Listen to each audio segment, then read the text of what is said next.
Good morning, I'm Angelo Castro III. I'm Angela, and we are the Castros. We bring you the news. And the views that make you think. Sometimes we agree. Sometimes we don't. This is News and Views. And here are today's headlines. The Senate, sitting as the impeachment court, voted 18-5 with no abstentions to return the articles of impeachment against Vice President Sara Duterte to the House of Representatives. House lawmakers want to file plunder and other charges against Vice President Sara Duterte over her alleged misuse of confidential funds. Senator Bato de la Rosa describes the Senate's decision to return Vice President Sara Duterte's impeachment case to the lower chamber as a victory. The International Criminal Court has unanimously denied former Philippine President Rodrigo Duterte's bid to remove 2 judges from his jurisdictional challenge. First in the news, Vice President Sara Duterte's impeachment trial hits a major roadblock as the Senate voted to return the articles to the House of Representatives. Here's the report. With a vote of 18-5, the articles of impeachment against Vice President Sara Duterte will be sent back to the House of Representatives. 18 senators voted in favor, while 5 opposed. This came after a motion by Senator Bato de la Rosa to dismiss the impeachment complaint. That motion was immediately challenged by Senate Minority Leader Coco Pimentel. According to Pimentel, it was against the law. He emphasized that the Senate has a constitutional duty to deliberate on impeachment cases as only the Senate is mandated by the Constitution to act as the impeachment court. Wala po tayong choice but to respect, lalo na ito, we fall squarely under this subparagraph 4 which I just read. We have to respect the decision of the overwhelming majority of the members of the House of Representatives. He added that if the Senate proceeds with the trial, the evidence related to the charges against the impeached official will surface, allowing them to make a decision based on that evidence. The trial will give that impeached officer the chance to clear his or her name and at the same time maybe rebuild his or her reputation. Senator Risa Hontiveros also objected to the Duterte's block's motion to dismiss the complaint. I too object to the motion of Senator Judge De La Rosa. A motion to dismiss is not found. Hindi po nahahanap itong motion to dismiss sa Rules of Procedure on Impeachment na literal ka-adapt lang po natin. At kung mayroon man, hindi Senator Judge ang magre-raise nun, kundi ang defendant. Si Vice President Sara Duterte ang dapat mag-raise niyan. But De La Rosa responded, If this impeachment court has the power to dismiss an impeachment complaint, walang silbi itong korte na ito, Mr. President. That's my opinion, Mr. President. Ano bang gamit ng korte na ito kung hindi inherent yung power niya to dismiss? So that's my humble legal opinion, although I am not a lawyer. Hontiveros also explained that before the impeachment court decides, the prosecution and defense should first be informed so they can submit their comments. Some senators expressed they wanted the impeachment proceedings to continue. Kailangan ay ilitis kung ito ba ay makatarungan o hindi. So, gagawin lang natin yon ngayon. Kung kulang na talaga sa oras, pass your papers, hindi natapos, hindi na natin saklaw yon dahil pwede natin sabihin, ginawa natin, hindi lang nagkaroon ng desisyon. Wala naman nagsasabing kailangan may desisyon. Senator Alan Peter Cayetano weighed the gravity of Senator Bato's request to dismiss the impeachment. Mabigat tong puntong ito. That's my appeal to Senator Bato na mabigat desisyonan ng dismissed based on it has not been filed that we violated the Constitution na mahigit 1 beses tong final. Because of this, Cayetano requested that De La Rosa amend his motion instead of dismissing it to simply remand or return the articles of impeachment to the House. At first, De La Rosa refused, but in the middle of the debate, he agreed to Cayetano's proposed amendment.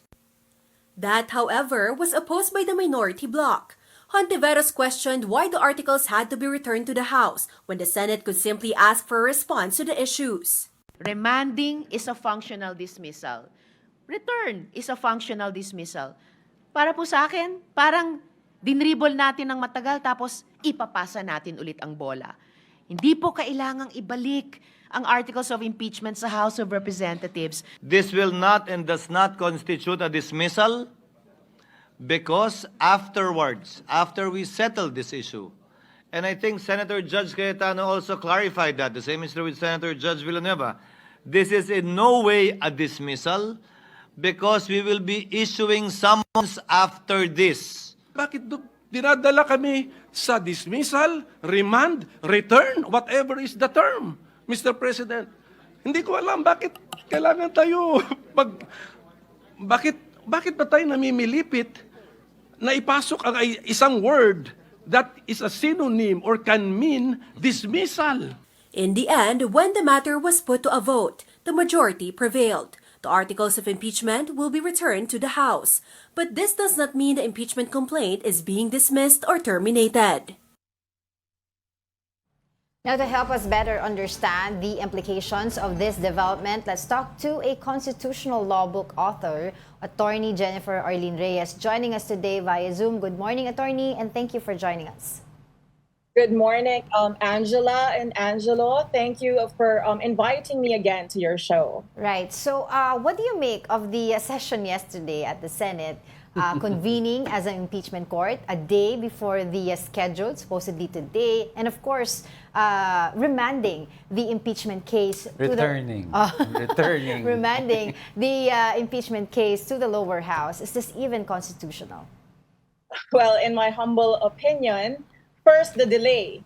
It is unconstitutional already. The delay they made since February.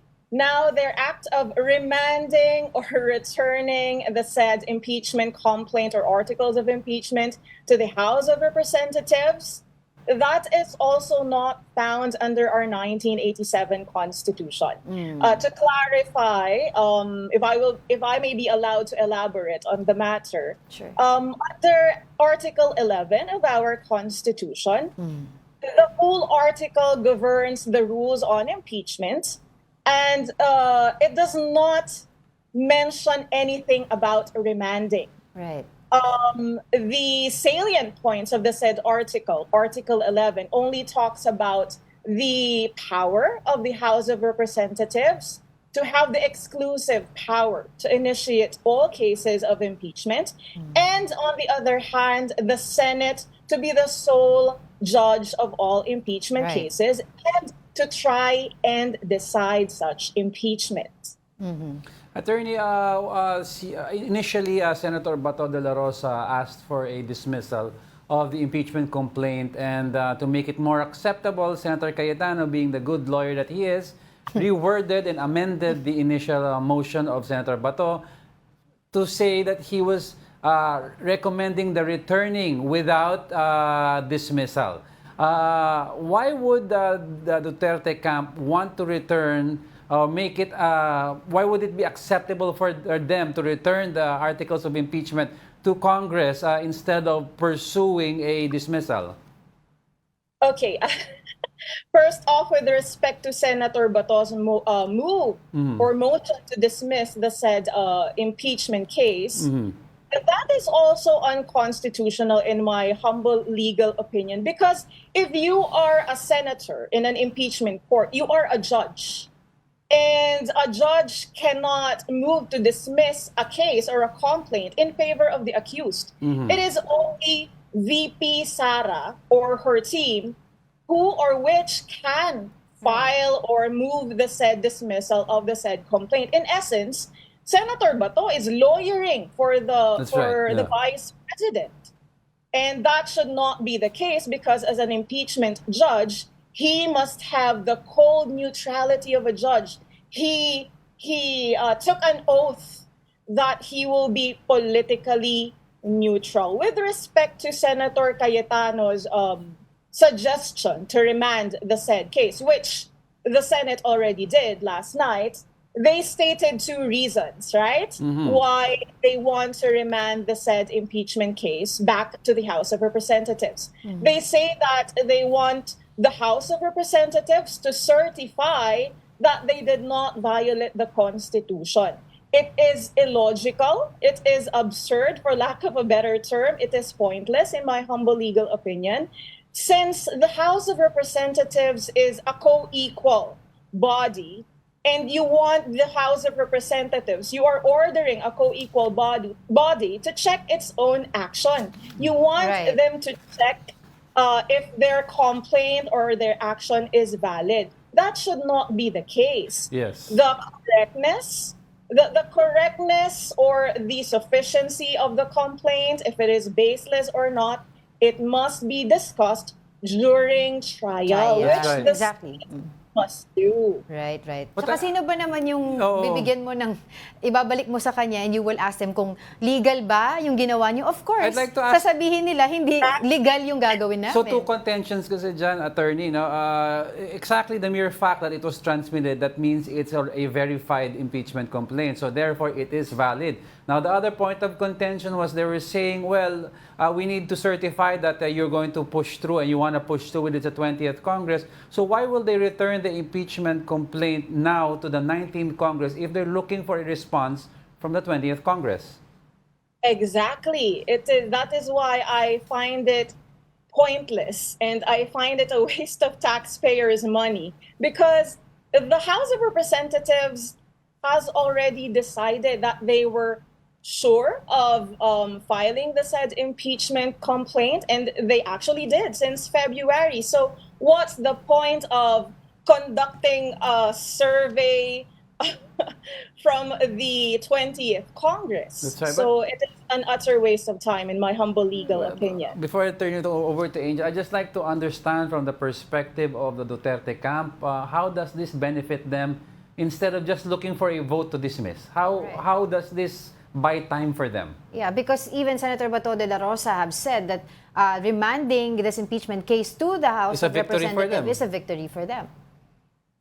Well, in its legal sense, that could be true, meaning the vice president and her counsels or team can have more time to study the charges against her, the grounds for the impeachment against her. That is, in a legal sense, a victory for her team. But of course, nothing is set in stone, right?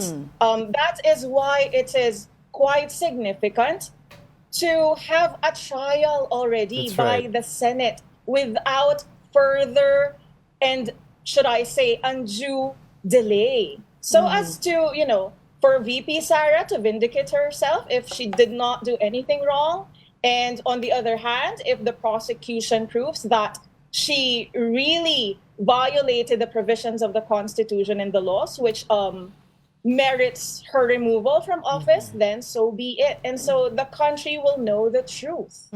So having said that, do you believe that the trial is in limbo at the moment? It is.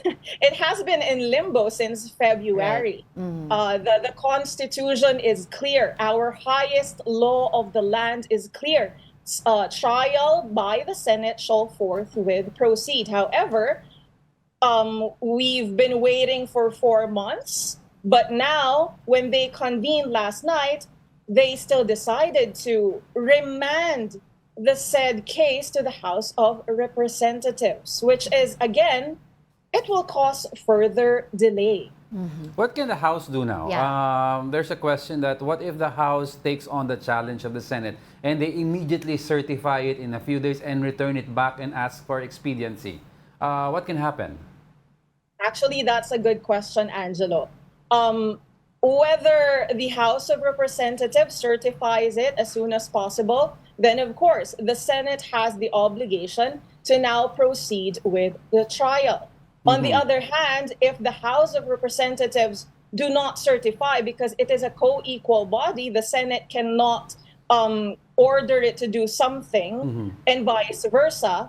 The Senate also has the obligation to proceed with the trial, even if the House of Representatives, or in the event that the House of Representatives will not certify the said case. Okay, so as clearly as you said also that the Constitution is clear that the Senate Senate's role is to try and decide, not to supervise the House of Representatives. Do you see this also,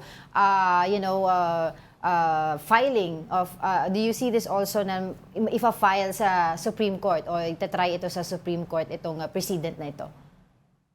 That can be done since, of course, the Supreme Court, as the last bulwark of justice and democracy, has the power to check whether or not there has been grave abuse of discretion as to any branch or as to any department of the government. So they may file the proper petitions before the Supreme Court if they really want this to proceed. And, nagiging ping-pong kasi yung nangyayari, di ba? Nagtuturuan or nagpapasahan lamang. So I believe that is one of the best remedies, to file a petition before the Supreme Court. Now let's talk about the 20th Congress crossover. On the side of the House of Representatives, unofficially they have expressed intent to pursue the impeachment complaint and to go to trial. Now, as the Senate, they said, Senate President Jesus Cordero has said that he cannot compel, he cannot even guarantee that the new set of senators would want to continue to trial. It is them for the now, decide. if this happens, that the House wants to push through, but the Senate, given its numbers and compositions, 20th Congress, will not want to push through. Do you see a crisis happening? If you mean that they do not want to push through by not conducting a trial, Yes. that cannot be done. Okay. They Constitutionally. must try and decide the impeachment case. So they do not have any choice. The 20th Congress, if the impeachment case will be carried over to it, it has no choice. It is constitutionally mandated to continue the impeachment case. All right, so what's going to happen right now? Can you enlighten us to the possible or the options of the House of Representatives after this? Well, just like what I mentioned a while ago, the House of Representatives has the authority, well, if it wants to, but in my humble legal opinion, it can validly refuse the order to certify. But it has two options. First, okay, certify the said impeachment case and assure them that they still want to pursue or continue with the impeachment trial. Then the Senate has no excuse but to proceed immediately with trial. Conversely, if the House of Representatives does not want to certify, again, the Senate still has the obligation to proceed with the trial. That is why it is pointless. The action of the Senate last night is, well, for lack of a better term, in my humble legal opinion, it is pointless and illogical. Well, Attorney, the way I see it, the Senate, well, most of them have disregarded certain rules and provisions of the Constitution. At the end of the day, we know this is going to the Supreme Court. What issues do you think will be tackled in the Supreme Court? Is it the issue of crossovers, or whether or not the 20th Congress is mandated to take up the impeachment complaint or not? Oh, well, all of those issues, especially if explicit constitutional provisions like this one. The Senate has the constitutional duty to try and decide all cases of impeachment. So if this will be violated, the Supreme Court can rule on that issue. Also, regarding this action of remanding the case, the impeachment case, back to the House of Representatives, since, in my humble opinion, it is not constitutional, then of course the Supreme Court also has the authority to nullify the said action and even declare it as void or unconstitutional. Well, with all that we've talked about, Attorney, what is your fearless forecast in the next 10 to 15 days? Just a forecast. Things can go left or right or center. What do you think? Well, I'm quite optimistic that the impeachment trial should proceed, because if not, then taong bayan ang talo eh. Right. Kasi ang saligang batas ang nag-uutos. Kapag hindi ito sinunod, it will be a dangerous precedent. Right. Our highest officials, all public officials, must comply with the Constitution because the Constitution is the Filipino people and sovereignty resides in the Filipinos and not to certain public officials. Definitely, we'll keep an eye on this issue Yeah. and we'll continue to get in touch with you on your insights. For the meantime, maraming salamat sa iyong oras, constitutional law book author, Attorney Jennifer Arlene Reyes. Thank you so much. Now, several groups gathered outside the Senate on Tuesday for a protest and prayer vigil, urging a fair and constitutional process to impeach Vice President Sara Duterte. We have mobile journalist Amy Atienza has a report. Various organizations gather here outside the Senate of the Philippines, constantly calling for the impeachment of Vice President Sara Duterte.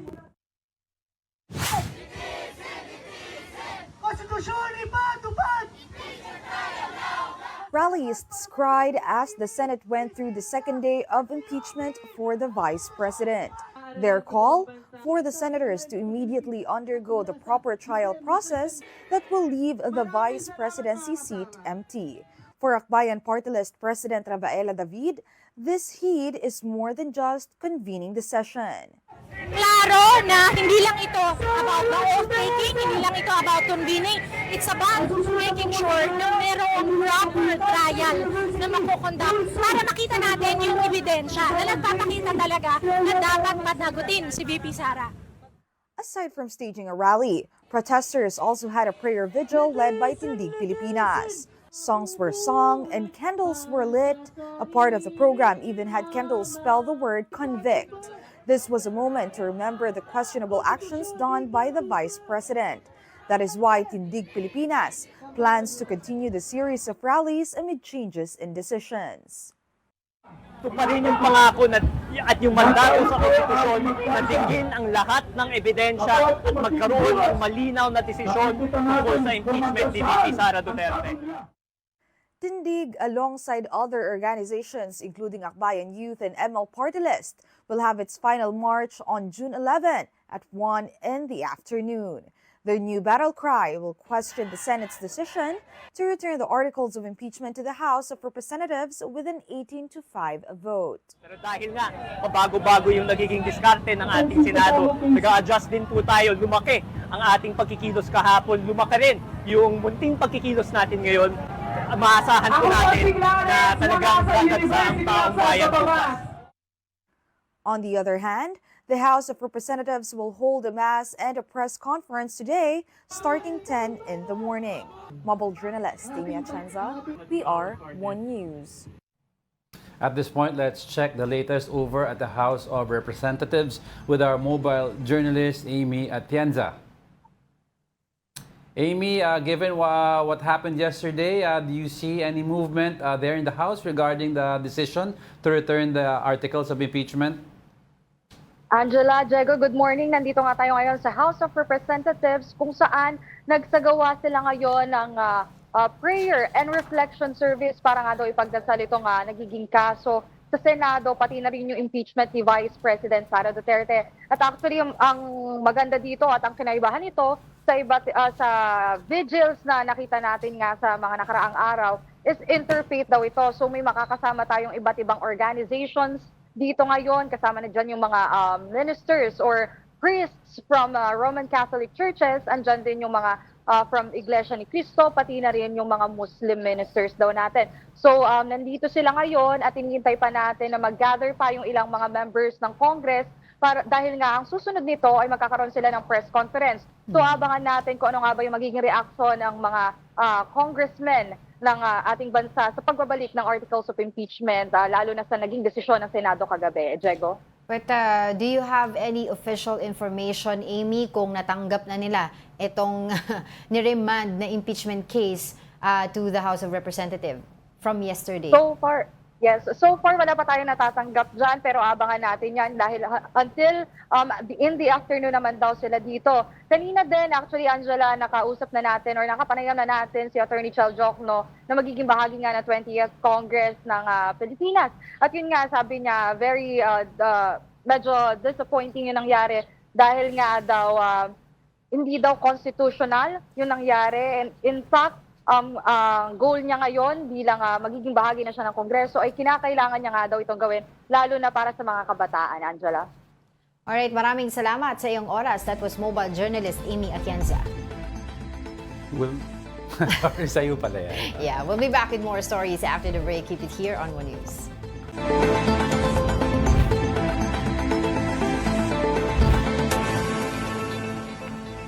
Good morning. You're still watching News and Views here on One News. The House of Representatives wants to file charges including plunder against Vice President Sara Duterte over her alleged misuse of confidential funds. Here's a report. The House Committee on Good Government and Public Accountability has recommended the filing of charges against Vice President Sara Duterte. According to the committee, the Vice President may have committed technical malversation by allegedly using confidential funds for purposes not aligned with their intended use.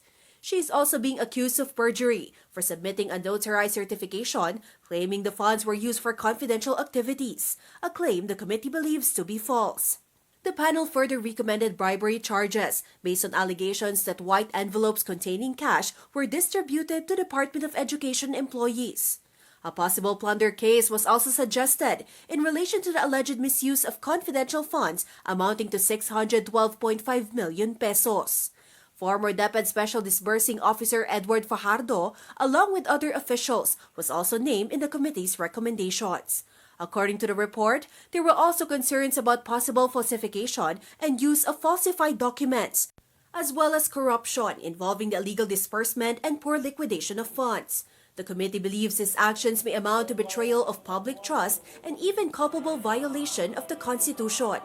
These findings came after the committee investigated the alleged misuse of confidential funds by the offices of Vice President Duterte from 2022 to 2023.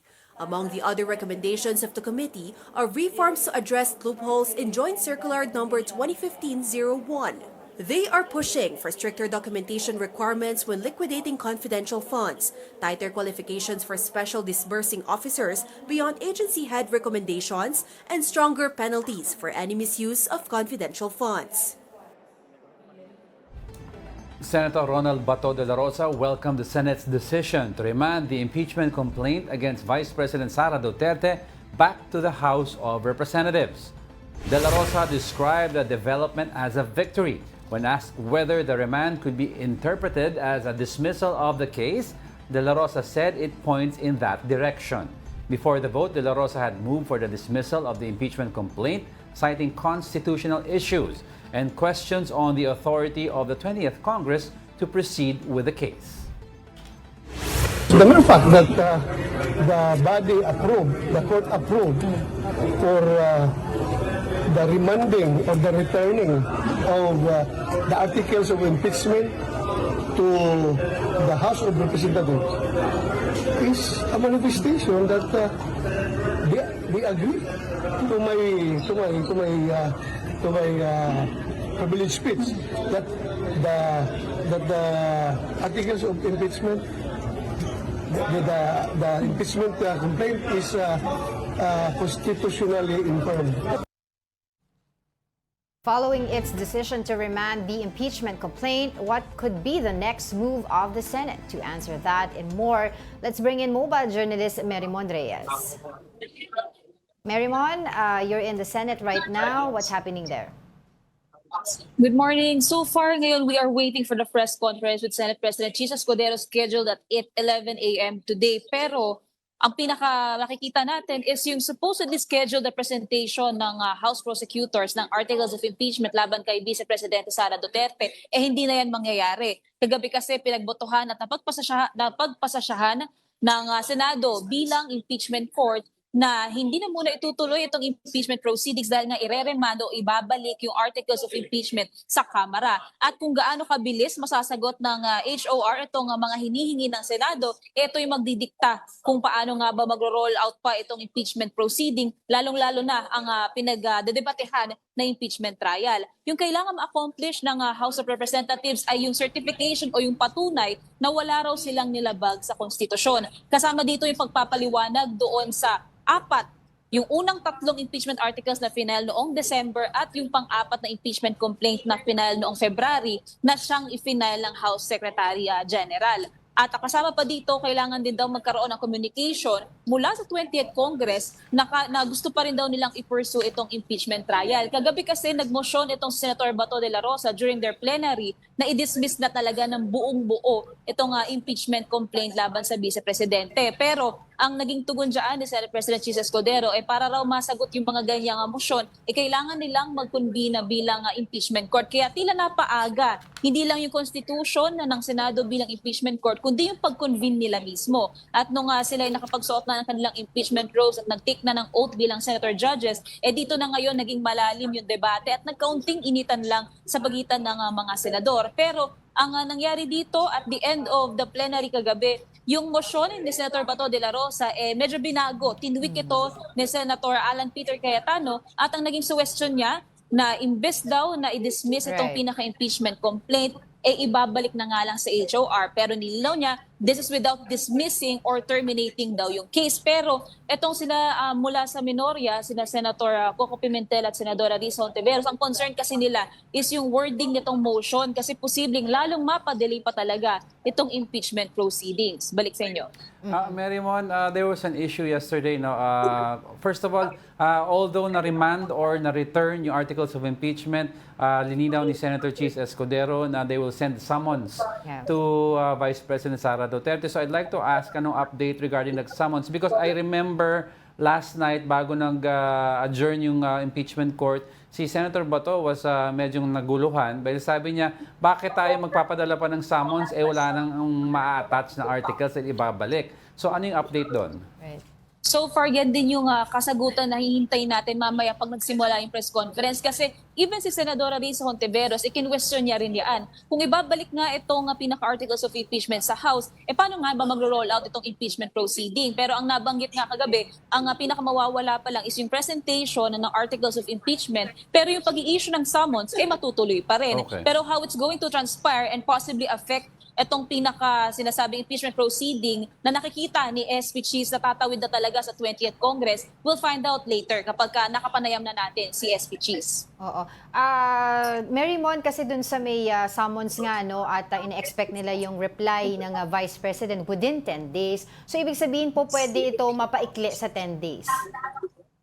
Kung susundin pa rin talaga yung rules dito, 10 araw pa rin na talaga hihintayin yung ibibigay pagka-inisyo na itong summons mula sa Vice Presidente. Bukod na lamang kung sa sesyon ngayon magkakaroon pa ng motion na tungkol dito o kung mababago yung pagdating dito sa rules on impeachment. Pero ang sinabi kasi kagabi ni SP Chis, wala raw babaguhin so far. Lalong-lalo pat nag-convene na sila bilang impeachment court. So kung ano pa rin yung rules dito sa impeachment, eto pa rin ang talaga nilang susundin. Even kahapon, nagkaroon pa nga ng pagpa-file sa Senate Majority Leader Francis Tolentino nung pinopropose na calendar na 19-day litigation kung matutuloy itong impeachment trial. Magsisimula supposedly ngayon at matatapos on June 30. Pero since eto nga tayo na pagdesisyonan nga na ibabalik pa sa Kamara yung itong articles of impeachment, hindi pa talaga natin alam kung ano yung sunod na mangyayari related dito sa impeachment proceeding. So would you know if ever maglalabas ba muli ng panibagong calendar of activities ang Senado through Senate President Chis Escudero, knowing na supposedly kasi today yung hearing ng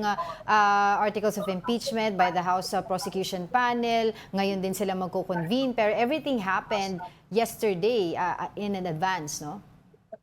Oo, tama, Angela. Kagabi nung sinubukan pa nating makausap si SP, ang sabi niya magantabay na lang daw bukas. Kasi kailangan din muna nilang isulat yung ginawang motion nga ni Senator Bato de la Rosa na inamend ni Senator Cayetano. So possibly yung magiging timeline sa mga titirang araw ng 19th Congress ngayon sa atin ibibigay ni Senate President Escudero. Pero still ang nagiging direksyon nitong pinaka-issue pagdating sa impeachment tatawid na nga sa 20th Congress na magbubukas ngayong July sa araw ng State of the Nation address ni Pangulong Bongbong Marcos, doon nila mapagdesisyonan yung pag-roll out nitong impeachment trial talaga. Meron maiba lang tayo ng konti, no? Kasi ito tinatanong din ng mga netizens ngayon dahil kumakalat sa social media yung video ni Senator Robin Hood Padilla na may kaalitan na si apparently si Senator Joel Villanueva. Ano ba yung you were there the whole time? Naglakad siya doon. Marymon,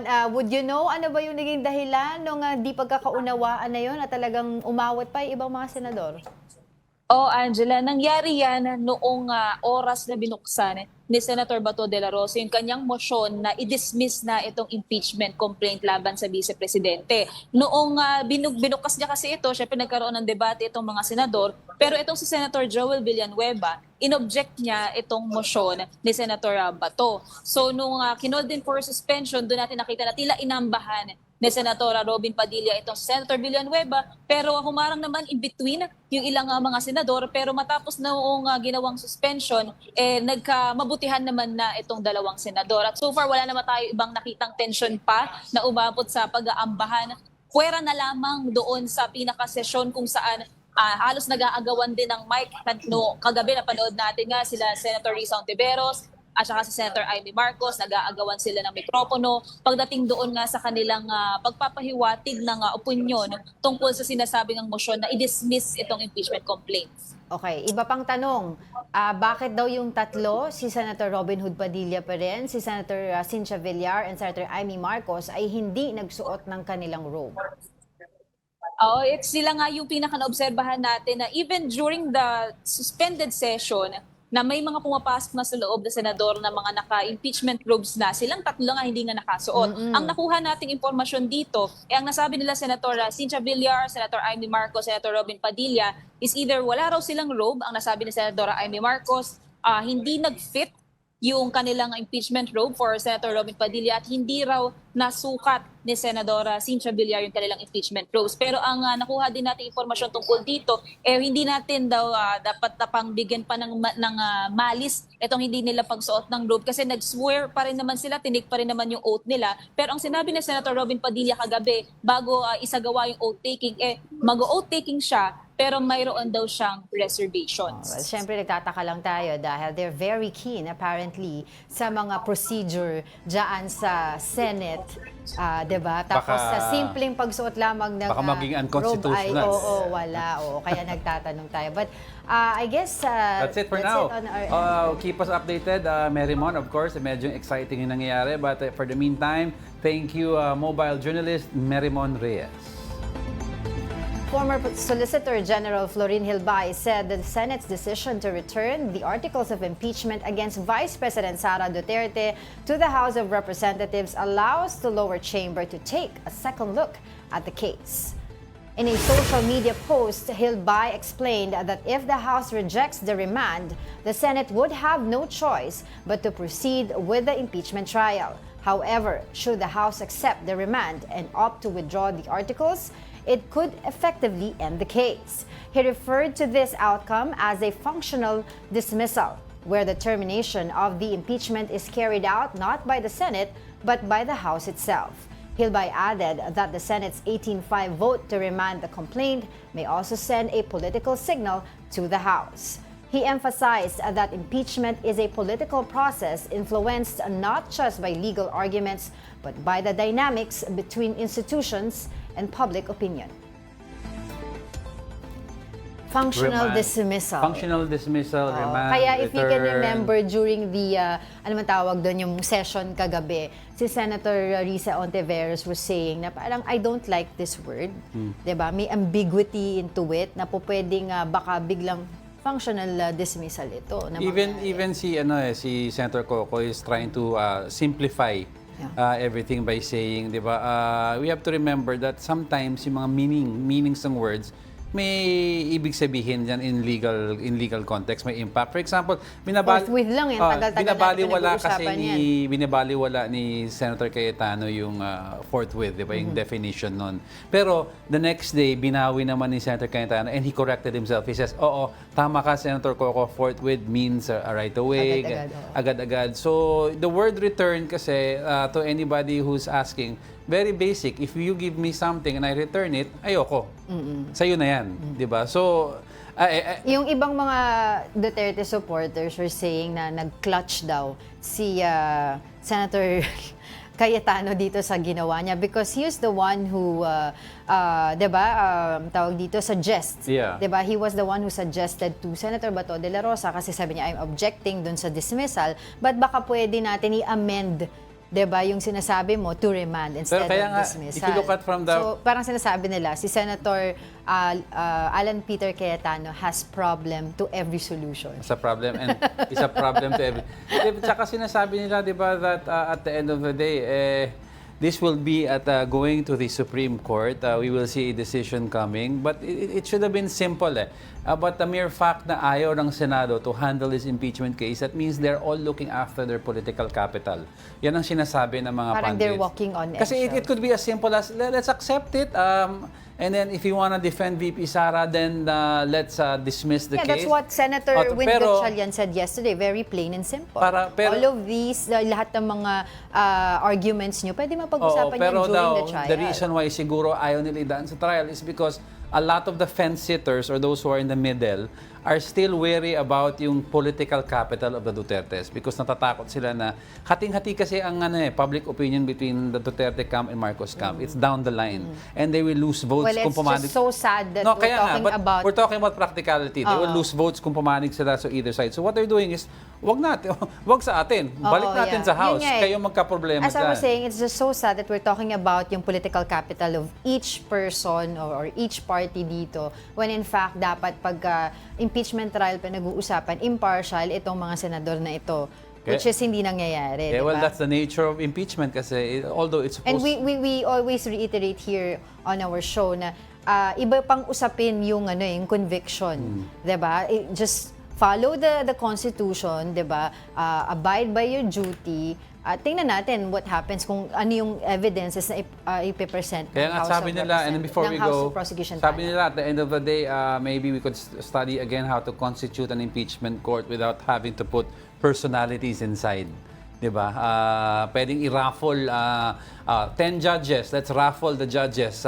So, hindi mo masabi talagang politically biased. Diba? I-raffle mo kung sino yung magtatry. But there must be a better way to hold public officials accountable na hindi nanggagaling sa personalities who have possibly tumakbo rin. Connections. Tumakbo din with these people on Yeah. trial, diba? In the recent election. So, yun lang. Medyo, Lahat may mga vested interest. kaya nga the word sarsuela ay umiinit ulit.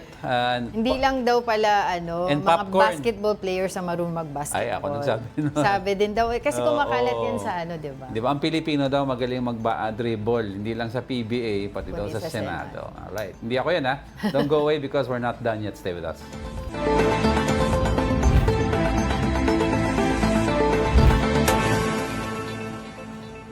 Welcome back. You're still watching News and Views here on One News. The ICC's Office of the Public Counsel for Victims has asked the tribunal to dismiss former President Rodrigo Duterte's challenge regarding the tribunal's jurisdiction. Duterte's lawyers earlier argued that preconditions for the exercise of jurisdiction were not met at the time the pre-trial chamber authorized the probe. They noted that the Philippines withdrew from the Rome Statute on March 17, 2019, and the pre-trial chamber issued its decision more than 2 years later. However, ICC Principal Counsel Paulina Masida pointed out that the withdrawal has no legal effect as the preliminary examination started even before that. Yan. On the other side, marami pa rin mga nangyayari ngayon tungkol sa Here ICC. on Philippine soil and in The Hague. Yes, oo. So, expected kasi ng next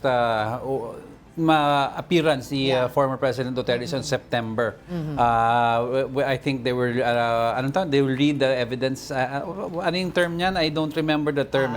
May term yan sa September na where they check out the evidence. and charges. Hearing of the charges. Hearing the charges kay President Duterte. But of course, all of these motions that were expected.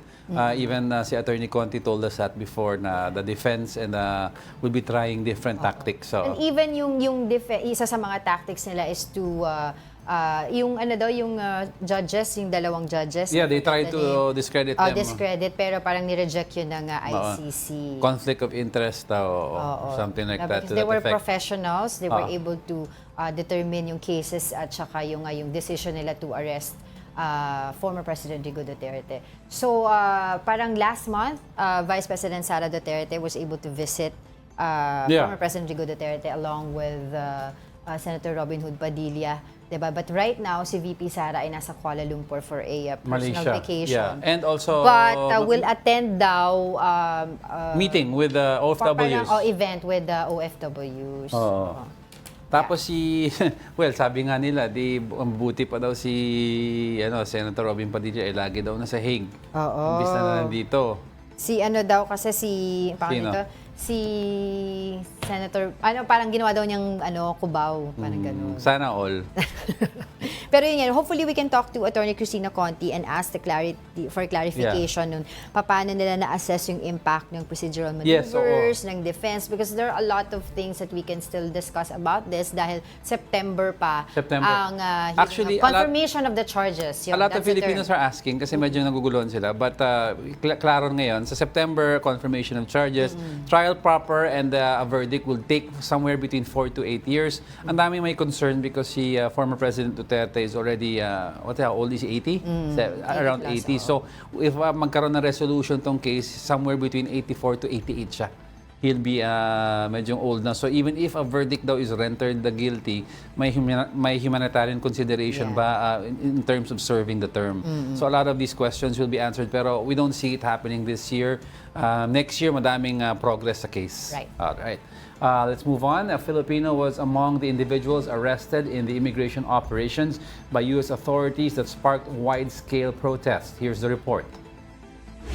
Demonstrators gathered outside a federal detention facility in Los Angeles to protect ongoing ICE raids in the region. And this is basic human rights. They're arresting people that are working, they're arresting people at school, at graduation. That's sad and it's heartbreaking. We don't feel safe. We're standing up for the children that can't stand up for themselves or their parents. National Guard, deployed by the Trump administration, stood outside a facility in riot gear with armored vehicles in view. A federal official said there were over 2,000 Guard troops in Greater LA, with more on the way and about 700 Marines in a staging area awaiting deployment. U.S. President Donald Trump used a speech honoring soldiers to defend his decision to deploy the troops to Los Angeles. Generations of Army heroes did not shed their blood on distant shores only to watch our country be destroyed by invasion and third world lawlessness here at home, like is happening in California. As Commander-in-Chief, I will not let that happen. It's never going to happen. The Republican president said the military deployment was needed to protect federal property and personnel. Not only are these service members defending the honest citizens of California, they're also defending our republic itself. And they are heroes. They're in there, they're heroes. Recent protests across Los Angeles have intensified as a public reaction to a handful of alleged immigration raids. More than 100 people have been arrested by police authorities, raising the regional total since Saturday to more than 180. The Philippine Consulate General in LA confirmed that a Filipino from Ontario, California, was among the individuals arrested. Authorities said family has already been informed and will receive assistance from the Philippine government. Yung madaming tatanong bakit ganyan nangyayari sa US, no, na pati yung governor ng California, si Newsom, supposedly was detained. Kasi the very nature and the setup and structure of the US government, federal with states, means the federal government, ang hawak lang nila is, one is yung Secretary of State, which is Foreign Affairs, number two, immigration policies sa kanila, but other items are decentralized like education, per state yan. So when President Trump was trying to implement yung federal order of mass deportation, the governor of California, si Newsom, refused to follow the order in the manner that Trump wanted. So ang ginawa ni President Trump, send in the National Guard. Right. The only time I've seen that happen was in a TV movie, no, a TV show, yung series si Designated Survivor, na ayaw makinig ang governor or isang state sa national government, sa federal government. So the president will use the National Guard, which is at his disposal, because yung police force sa California, di ba? Siyempre, they will be loyal to the governor. Right. But to discuss yung issues on ICC, we have with us Assistant to Counsel Attorney Christina Conti. Attorney, good morning. Yes, good morning. Good morning po.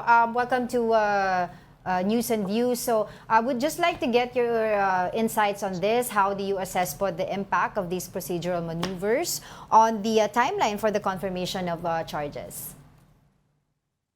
Yes, so we're on track to have the confirmation of charges on September 23rd. And this is important, or it has become very clear now, because the ICC has so quickly decided on the issue of disqualification of judges. Right. This was the request of Duterte. It was filed May 12th, if I remember correctly. May 12th. And immediately they asked the parties to comment. And within 3 weeks, the ICC plenary of judges has decided. The only preliminary issue that is left for the pretrial chamber to decide is the challenge to the jurisdiction of the court. Attorney, kasi a lot of our viewers are trying to understand yung maneuvering na yan, yung jurisdictional challenge to how the Philippine court functions. Itong nangyaring recent maneuvering, kumbaga, pag nangyari sa local court, ano yung katumbas niyan? Just to give some perspective. Correct. Una muna yan parang inhibition. So, pinapa-inhibit yung judge. 2 ways pa nga yung pagpapa-inhibit sa kanila eh. Kung sa atin, ang tawag natin nung una, yung unang attempt, voluntary inhibition. Judge, baka naman, tingin nyo ba, hindi kayo, are you in a position to decide on the case? The other request, this one that was decided, was a mandatory disqualification. Kumbaga, judge, kailangan kang mag-inhibit. So, dalawa yung attempt niya. Itong susunod na question to the jurisdiction of the court, ito na yung parang motion to dismiss. Naku, ito yung parang word of the day. ni Bato de la Rosa sa impeachment case ni Sara Duterte. That the trial court or doon sa kaso ni Sara na parang does the impeachment court have the authority to try this case? Okay. Yun nga, since you're here na rin, Attorney Christina Cote, would like to ask your reaction from yesterday's Senate hearing. Nag-convene din sila as impeachment court. As a Filipino lawyer. As a Filipino lawyer. It was certainly very interesting because they were making the rule book as they went by. So now we hear of this remand as an option, as a remedy for any party. And then the other part is, as it seems, it was just the judges presenting, no, 'di ba? Hindi naman nandun yung respondent, wala dun yung prosecutors. And it was so clear that the judges themselves were lawyering for the parties. And then second, as well as part of the ICC and, well, in general, as someone familiar with international law, it was interesting how some concepts were mixed in. For example, the term of competence de la competence. Yes. So parang competence de la competence, yan yung sabi ni Senator De La Rosa. So, sorry, I'm so fixated on him now.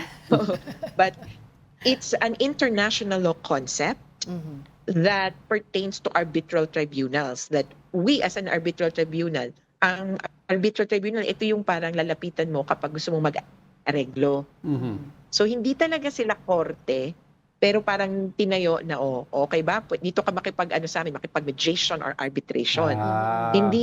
Hindi batas ang nagtayo niyan at uso yan sa commercial law. Okay, okay. O kaya yung sa sa UNCLOS, parang mag-set up tayo ng tribunal, parang jury system. Yes, yes, yes. Pipili Yeah, tayo right, kung sinong magpapasya, tapos kung anong sabihin nitong third party, nung arbiter, susundin natin. So yung Ayun. competence de la competence, doon naka-apply. Dito sa impeachment court, hindi ganun hindi pinag-uusapan Hindi yung dapat, jurisdiction. oo. Yes. The jurisdiction of the impeachment court is established by law. Yes. Right. Pero Okay, quickly lang, attorney, I'd like to ask, speaking of Bato, Yun nga. do you have any word if the there's a red possible red notice for the senator? Unfortunately, none. Para po sa mga nagtatanong din. Wala rin po akong balita. Sabi din nga, ano mga role mo kasi sa arrest? So gusto kong ma-surprise na lang din. But I hope there will be a clearer picture as to Bato and other co-perpetrators on or before September 23rd. On or before, okay. Because that is when, kumbaga, there'll be a clearer picture as to what the charges against Duterte will be. Okay. Alright. On that note, maraming salamat po sa inyong oras. Wala na po tayong oras, but next time po ulit when you have time. Thank you so much, ICC Assistant to Counsel Attorney Cristina Conti. Maraming salamat. Yan. Fixated daw on Bato. Alright, we have no more time, and that wraps up today's episode of News and Views. Join us again tomorrow. I'm Angela Castro. I'm Angelo Castro III. We are One News. All sides, all the time.